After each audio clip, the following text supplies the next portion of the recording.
连假期间，伫丰原这个葫芦墩公园有一场轻艇甲龙船的体验活动，希望讲透过水活动，互民众啊亲近这个软皮溪，爱上轻艇这项水上运动。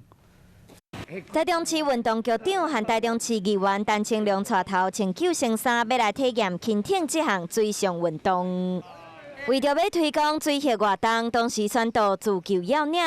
台中市运动局和台中市体育总会轻艇委员会，伫丰原葫芦墩公园举办一场轻艇和龙舟的体验活动。利用中秋连假来举办这样的一个水域安全的一个宣导活动，让民众来体验我们的独木舟、轻艇，还有我们过去也在这个水域也办理了划龙舟的一个比赛。地方表示，丰原葫芦墩公园边的软皮溪水系平静，溪水是对大家起来的，真适合发展水下运动。而且自2018年开始，市府就开始举办独木船体验相关的活动。今年为疫情，用分配分流的方式来控制人数，避免群聚。